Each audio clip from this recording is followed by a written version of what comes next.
కానీ ఇక్కడ చాలా మందికి బిగ్ బాస్ లో జనాల ఓటింగ్ మీద జరుగుతుంది అని చెప్పేసి ఏదో చెప్తున్నారు అనుకుంటారు. కానీ మనకు వచ్చే మెసేజెస్ అంటే ఇప్పుడు ఆర్టిస్టులు చాలా మంది బిగ్ బాస్ లోకి వెళ్ళిన వాళ్ళు ఉంటారు. వీళ్ళందరూ కూడా మనకి పర్సనల్ గా మెసేజెస్ చేస్తూ ఉంటారు. ఒక నంబర్ కి మిస్డ్ కాల్ ఇమ్మని కానివ్వండి, ఓట్ చేయమని కానివ్వండి, ఇవన్నీ మనకు చూసినప్పుడు తెలుసు. బట్ బయట ఆఫ్ ది కెమెరా బయట తిరిగే వాళ్ళందరూ కూడా ఎలా మాట్లాడుకుంటారంటే అదంతా స్క్రిప్టెడ్, ఏదో డబ్బులు ఇచ్చి ఉంటారు. Absolutely wrong. సరే వీళ్ళు లోపల ఏం చేయాలనేది వీళ్ళు డిసైడ్ చేసుకుని ఏమైనా చేసుకోవచ్చు, కానీ బిగ్ బాస్ ఇలా చెయ్యి అని చెప్పి ఏ రోజు స్క్రిప్ట్ ఇవ్వడు. అలాగే బిగ్ బాస్ ఓట్లను కూడా ఏం తారుమారు చేయడు. As it is absolutely truthful elections అవి. మన ఎలక్షన్స్ అయినా ఎక్కడైనా రిగ్గింగ్లు జరుగుతాయేమో, కానీ ఇక్కడ అలాంటిది ఏం లేదు. కాకపోతే ఇప్పుడు పిఆర్లు ఇవన్నీ పెట్టుకొని కొంతమంది బాగా పెద్ద సెలబ్రిటీస్ ఎవరైతే ఉంటారో ఆర్ఎల్స్ కొంతమంది ఆ కసి ఎవరికైతే ఉంటుందో, నాకు వచ్చే ప్రతి పైసా నేను పిఆర్కే ఇచ్చేస్తా, నాకు ఓట్లు గుద్దించండి చాలు అని చెప్పి ఎవరైతే అంటారో వాళ్ళకి అలాగే పిఆర్ నుంచి గట్టిగానే పడతాయి ఓట్లు. సో దానికి మనం ఏం చేయలేం. ఓకే, బట్ అదర్వైజ్ అలా వచ్చిన ఓట్ల నుంచే లాస్ట్ ఎవరైతే ఉన్నారో వాళ్ళని పంపించడం జరుగుతుంది. కానీ ఎందుకు సార్ జనాలకి ఇంత పిచ్చి బిగ్ బాస్ కి ఎలా అయినా వెళ్ళాలి అని చెప్పేసి ఎందుకు వెయిట్ చేస్తారు? అలా ఏం లేదు, చాలా మంది they turn down the offers also. నేను విన్నది నాకు కొంతమంది జానీ మాస్టర్ కూడా వచ్చింది కానీ ఆయన అడలేదు. చాలా మందికి అమ్మో వద్దురా బాబు మనకి నెగిటివిటీ మనం తట్టుకోలేము అని చాలా మంది. అంతెందుకు నేను బిగ్ బాస్కి వెళ్తున్నా అని నా క్లోజ్ సర్కిల్లో చెప్పినప్పుడు వద్దురా నెగిటివ్ అయిపోతావు అని చెప్పి నన్ను చాలా మంది హెచ్చరించారు.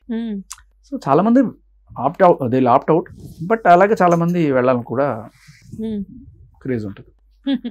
అంటే వద్దు అనుకున్న వాళ్ళకంటే వెళ్ళాలనుకున్న వాళ్ళని చాలా మందిని చూస్తూ ఉంటాం. సరే, రీసెంట్ గా మనకు తెలిసిన బాగా కొంచెం క్లోజ్ సర్కిల్ గా ఉన్న వాళ్ళు అంటే ఇమాన్యుల్ కానివ్వండి, తనుజ కానివ్వండి, భరణి గారు కానివ్వండి, ఇలాంటి వాళ్ళందరినీ మనం ఆఫ్ ది కెమెరా మనం చూస్తూ ఉంటాము. వాళ్ళ మెంటాలిటీస్ ఏంటి అనేది తెలుసు. కానీ వన్స్ బిగ్ బాస్ లోకి వెళ్ళిన తర్వాత ఇమాన్యుల్ మీద నెగిటివిటీ అనేది చాలా తక్కువే అనుకోవచ్చు. బట్ తనుజ విషయంలోకి వచ్చేసరికి, భరణి గారి విషయం దగ్గరికి వచ్చేసరికి బాండింగ్స్ అది ఇది అని చెప్పేసి చాలా రకాలుగా మాట్లాడుతున్నారు. సీరియల్స్ లో ఉన్నప్పుడు ఇంత నెగిటివిటీ లేదు, బట్ బిగ్ బాస్ లోకి వెళ్ళిన తర్వాత అక్కడ వాళ్ళు పాజిటివ్ గా ఉన్నా కానీ నెగిటివిటీ పెరుగుతుంది. ఏంటి రీజన్? అంటే సీరియల్స్ లో ఉన్నప్పుడు మీకు అది యాక్షన్, ఇది రియాలిటీ కదా. కానీ వాళ్ళు ఇప్పటివాళ్ళు కాదు కదా, ఎప్పటి నుంచో ఉన్నారు కదా, ప్రోగ్రామ్స్ లో కనబడుతూ ఉంటారు మనకి. తనుజ ఇంత ఏడవడం బిగ్ బాస్ లో తప్ప మనం ఎప్పుడు చూడలేదు. ఇది కూడా ఒక రకమైన స్ట్రాటజీ అని చెప్పేసి చాలా మంది అంటున్నారు. ఇస్ దట్ ట్రూ అండి? తనుజ స్ట్రాటజీ నేను అనుకునే కొంతమంది ఓవర్ యాక్షన్ అనిపించింది నాకు. ఎవరు? One of them is Ritu Chaudhary. Ritu Chaudhary కొన్నిసార్లు అవసరంగా ఏడుస్తుంది, ఇక్కడ అంత సీన్ లేదు కదా, దీనికి ఏడవడం ఏంటి, దీనికి ఇంత ఎక్కువ రియాక్షన్ అవుతుంది అనేది నాకు అనిపించింది. బట్ తనుజ విషయంలో నేను చూసినంత వరకు పెద్ద అంత నెగిటివ్ అయితే నేను అనుకోలా. భరణి గారి విషయంలో అయితే అసలు అబ్సల్యూట్లీ నాట్. నాకు ఎప్పుడు ఆయన అంటే భరణి గారు మళ్ళీ హౌస్ లోకి వచ్చారు మళ్ళీ ఇప్పుడు. కానీ మొన్నటి వరకు last week Bharani garu elimination అవ్వడానికి కారణం ఈ బాండింగ్సే. అసలు ఈ బాండింగ్స్ లేకపోతే భరణి గారి గేమ్ చాలా బాగుంది. ఇప్పుడు బాండింగ్స్ అంటే అన్న, అక్క, చెల్లి, నాన్న, తమ్ముడు ఇవన్నీ ఓకే. ఏ లవ్ బాండింగ్ ఏదైతే ఉంటుందో అది జనాలు కొంచెం నెగిటివ్ గా చూస్తారు. రీతు అండ్ ఇప్పుడు ప్రెసెంట్ మన దమ్ము శ్రీజ అండ్ కళ్యాణ్ తనుజ, సో వీళ్ళ గురించి మాట్లాడుతూ ఉన్నారు.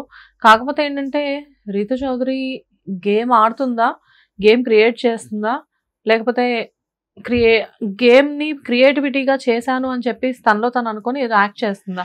ఏదో ఒకటి చేయాలి మూడిట్లో ఏదైనా సరే. ఏమి చేయకపోతే వెళ్ళిపోతావు. ఓకే, నువ్వు ఓవర్ యాక్షన్ అయినా చేయి, నెగిటివ్ అయినా చేయి, లేకపోతే ఏదో ఒకటి చేయి. మీరు ఏమన్నా చేయండి, నన్ను ఎంటర్టైన్ చేయండి, అది బిగ్ బాస్. బట్ ఏం చేయకుండా అలా కామ్గా ఉన్నారనుకోండి, ఆ తపనే లేదు వీళ్ళలో అనిపిస్తుంది. బిగ్ బాస్ అప్పుడు వాళ్ళని ఎక్కువ చూపించడు. వాళ్ళని ఎక్కువ అయితే ఎప్పుడైతే చూపించారో జనాలు వీడేం చేయలేదు అని చెప్పి ఓట్లు కూడా వేయరు. At the same time negative అవ్వడం కూడా రిస్కే. ఇప్పుడు మీరు నెగిటివ్ అయ్యారు అనుకోండి, నామినేషన్స్లోకి వచ్చారు. నామినేషన్లోకి వచ్చినప్పుడు ఏం చేస్తారంటే, ఒకవేళ మీరు లాస్ట్ 2 పొజిషన్స్లో ఉన్నప్పుడు అవతల వాడు ఏం పెర్ఫామ్ చేయలేదు, మీరు బాగా పెర్ఫామ్ చేశారు కానీ నెగిటివ్గా పెర్ఫామ్ చేశారు. అప్పుడు ఏం చేస్తారంటే జనాలందరూ ఈయన పెర్ఫామ్ చేయకపోయినా సరే ఏదో రకంగా ఈ నెగిటివ్ క్యారెక్టర్ని మనం ఎలిమినేట్ చేయాలనే కసితోటి ఈయనకు ఓట్లేస్తారు. ఇష్టం లేకపోయినా కూడా ఈయనకు ఓట్లేస్తారు. ఆ రకంగా ఎలిమినేట్ అయ్యే వాళ్ళు కూడా చాలా మంది ఉంటారు. ఓకే, అది. ఇదంతా స్ట్రాటజీసా? జనాల స్ట్రాటజీలు ఇవి. జనాల స్ట్రాటజీలు. కానీ వీళ్ళు ఏమనుకుంటారు చాలా మంది, ఇలా లవ్ ట్రాక్లు పెట్టుకుంటేనో ఏదో రకంగా ఓవర్ యాక్షన్ చేస్తాను, బిగ్ బాస్ లో మనం ముందుకెళ్తాం. ఖచ్చితంగా చూపిస్తాడు బిగ్ బాస్, చూపించడం అయితే చూపిస్తారు, కానీ బయట మీరు చాలా నెగిటివ్ అవుతారు. నెగిటివ్ అయితే ఈ రకంగా వెళ్ళిపోయే ఛాన్స్ ఉంటుంది. సరే, నెగిటివ్ పాజిటివ్ పక్కన పెడితే బిగ్ బాస్ లోకి వెళ్ళాలి అంటే డబ్బులు కూడా ఇచ్చి వెళ్ళాలి అంటారు. కొంతమంది అయితే ₹1,00,00,000 ఇచ్చి వెళ్ళారు అని కూడా అంటున్నారు. అది ఎంతవరకు నిజం? నాకైతే తెలీదు, నేను ఎవరిని అలా అడగలేను. కానీ మీరు కూడా బిగ్ బాస్ కి వెళ్ళారు కదా, మీరేమైనా ఇచ్చారేమో అని. నా దగ్గరే ఉంది బూడిదేవుడు. లేదు, నాకైతే ఎటువంటి ఎక్స్పీరియన్స్ లేదు. ప్యూర్లీ వాళ్ళు పిలిచారు, వెళ్ళాను.